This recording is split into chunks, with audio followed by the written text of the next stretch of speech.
What is up guys, Flashfire here, and today we are going to be building an incredibly offensive rain team with one of my favorite new Pokemon, and that is of course Dracovish. So before we get into this, remember, if you want to catch live showdown and Wi-Fi battles with this team, remember to check the description and follow me on Twitch where I stream every weekend, and we all have a good time down there. So, as I said, we're going to be playing a very offensive rain team, and this is how it looks. We're going to be starting off today with, of course, a staple of any rain team, and that is our Drizzle user. We have opted to go for Pelipper here. This guy is genuinely so good now that he gets access to Drizzle. I'm so glad they gave him this because it just makes him relevant. His dumb, stupid face can actually do things now, and it's so funny. So, what we're going to go for on this guy, we've got the Damp Rock. I was originally running him, I think, with leftovers, and while it was nice to have the extra recovery, having those extra 3 turns of rain really can make the difference sometimes. For those who don't know, Damp Rock holds use of Rain Dance lasts 8 turns instead of 5, so obviously with the ability here, Drizzle, on switching, this Pokemon uses Rain Dance. So switching Pelipper in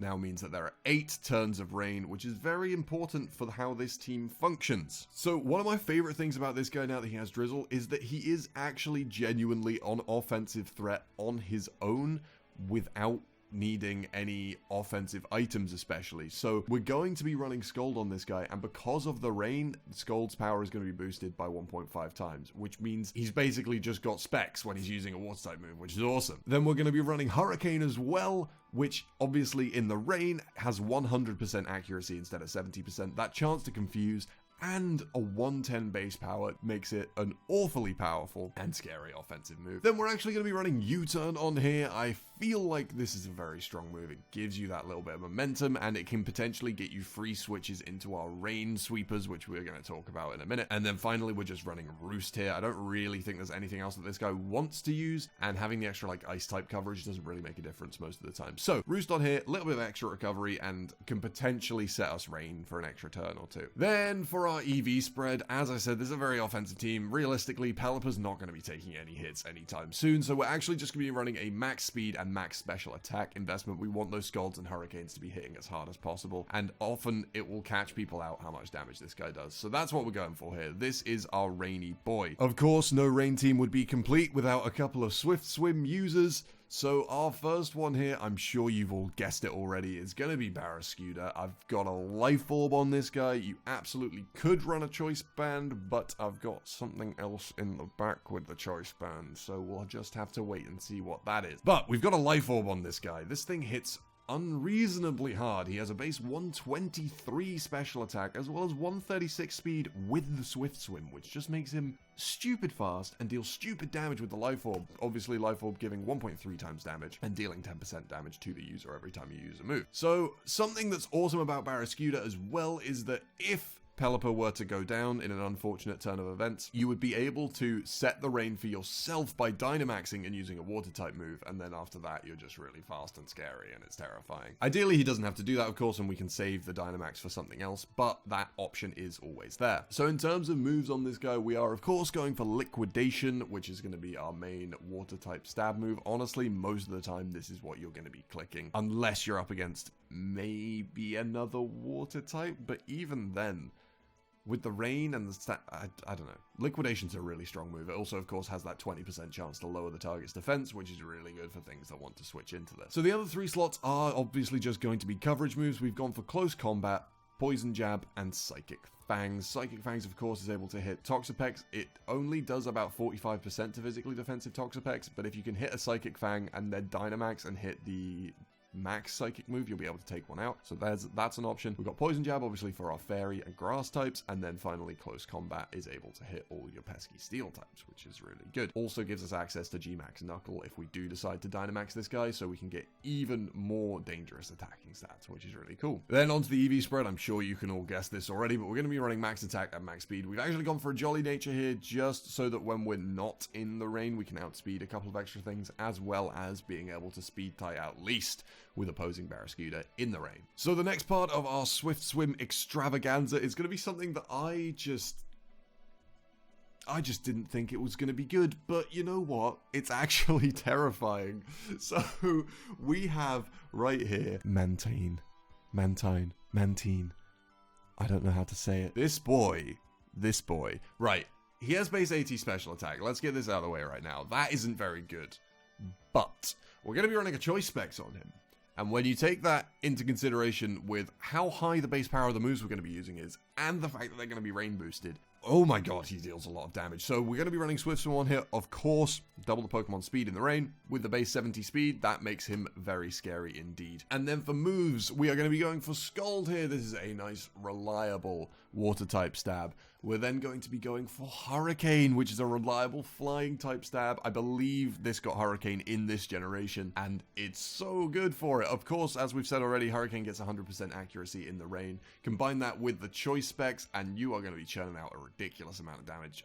Even to things that resist it, this does a lot of damage, so it's a very cool move to have. Then, of course, we're going to be running Hydro Pump just for that slight bit of extra power over the Scald. This guy doesn't really get an awful lot of coverage, if we're being honest with ourselves for a minute. So Hydro Pump is probably your best bet here. And then finally, we're just going to be going for an Ice Beam here. You could potentially run any of the other special type moves that he gets, but that amounts to Surf. So you probably want to run Ice Beam in here. And then much the same, you've probably guessed the Eevee Spread already. We're just going to be going for max special attack, max speed, and a timid nature. Of course, this guy's a little bit slower, so having that timid nature is going to make a bigger deal, especially even in the rain against some potentially fast threats. Now, the final part of this core that is going to be completely abusing the rain is going to be something that I didn't realize just how good it was until it clapped my cheeks like 6 games in a row, and that is Dracovish. This thing is outrageous. If you were to just look at its stats, you wouldn't think it was a threat at all, but having played against it, let me tell you, it's dangerous. So we're going to be running this guy with a Choice Band and the Strong Jaw ability, which boosts the base power of bite-based moves. So things like Crunch and Poison Fangs and Ice Fang and all that stuff. Now this is where it gets interesting, gamers. The move we're going to be running here that's the big deal is called Vicious Rend. This is an 85 base power physical move that reads double power if the user moves first.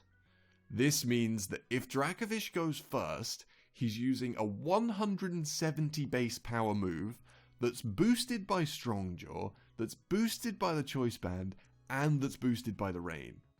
This thing can 2-hit KO a physically defensive Toxapex. And it's resisted. That shouldn't be allowed. Of course, it's only going to deal that much ridiculous damage if it goes first, but we're using this as a wall breaker. Most of the things that we want to get it in against, it is going to be faster than, even though it only has 75 base speed. Honestly, the rest of the moveset doesn't really matter all that much. It's Vicious Rend. But of course, we should put things on here. So we're going to be running Crunch and Ice Fang as they are both Strong Jaw boosted. And then finally, we've just got Outrage here for a little bit of Dragon Stab. This guy, of course, being Water and Dragon type. Something that's kind of interesting about this guy is he 4 times resists fire. So if you know for a fact that your opponent is going for like a Fire Blast or a Dumbatam Flare Blitz, you can switch this guy in and just be absolutely fine and basically just get a free switch, which is pretty cool. Again, you're going to notice a trend here. This guy is just running max attack and max speed EVs with a Jolly Nature, because of course we're not going to be Swift Swim boosted with this guy, so we just want to be as fast as possible. I think we're already going to be dealing enough damage with that Vicious Rend that we don't need to run the Adamant Nature. Now, I said Dracovish was going to be the last rain abuser. That, of course, was a lie. Any rain team would not be complete without its very own Ferrothorn. This guy, of course, benefits from the reduction in power of fire-type moves.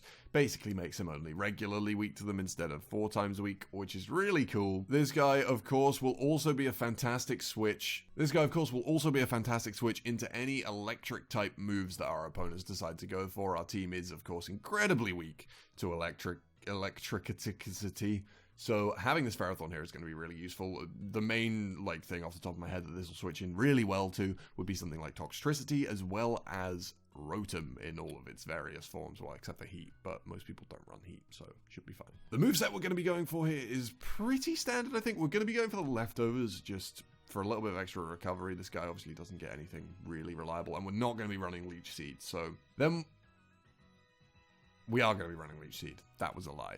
So the moves we're going to be going for here, we've got Stealth Rock on here just to set hazards. We've got Leech Seed as well for a little bit of extra recovery, and also we can just throw it out on predicted switches and stuff, and it's kind of a good time. And then I've actually gone for Gyro Ball and Power Whip in the attacking slots. You could potentially drop one of those and run Protect, which is very good.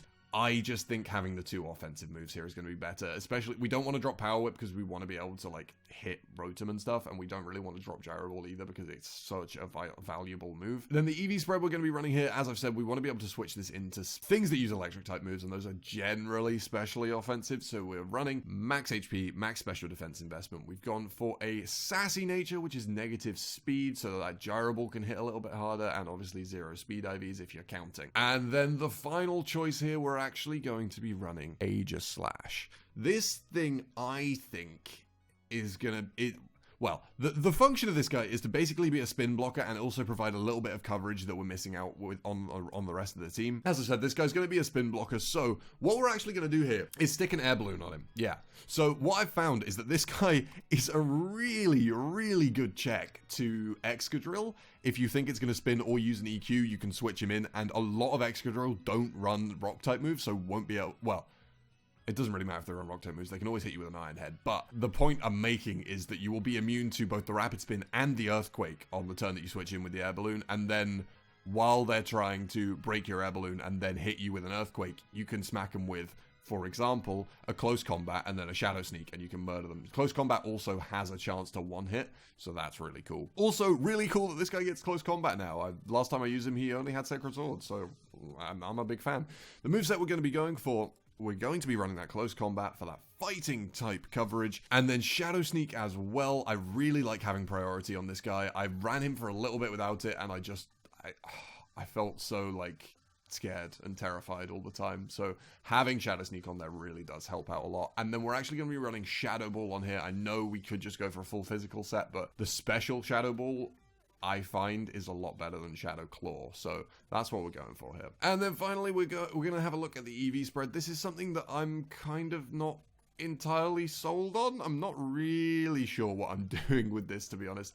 Because he's a mixed attacker, it makes me feel weird EVing this properly. But anyway, we've gone for max special attack and max speed. The main attacking move you're going to be going for here is Shadow Ball. That Close Combat does have a good chance to KO Excadrill just base. And if not, you can always hit the Shadow Sneak afterwards. Shadow Sneak, of course, is going to deal a lot of damage without any investment coming off that base 140 physical attack when he's in Blade form. So the nature we're going to be going for here is mild. I don't want to put a negative attack nature because obviously then our Close Combat and Shadow Sneak will do considerably less damage. I don't want to put a negative speed nature because I want him to be relatively fast. So we'll go for the negative defense nature, kind of the idea being that most of the things we're going to tank hits from are going to be special attackers or heavily resisted. So it shouldn't matter an awful lot that we're negative defense. I could be wrong. This is something that I'd really like some guidance on if you guys have any suggestions for what I can do here instead. But yeah, that's gonna be the team. Obviously, Aegislash here is going to be really good at dealing with, well, if you can get a free switch into him, dealing with things like Dragapult with that Shadow Sneak, so that's always useful. But yeah, that's going to be the team. A very offensive rain team. You do, of course, want to be pressuring your opponent the entire time you're playing with this team. If you get put on the back foot, you're going to struggle quite a lot. Something else to note is there's no hazards removal on this team. You really want to play this team fast and dirty and just smack your opponents about. If the game goes long, you're probably going to struggle. So that's the team. I hope you guys like it. If you do, let me know down below. As well, of course, let me know in the comments down below what you think I can change, how you think I can make this better. It's obviously not going to be perfect, but I think if you play it aggressively enough, you should be able to blast your way through most opponents. Thank you all for watching. Remember to subscribe, hit that like button, and have a wonderful day.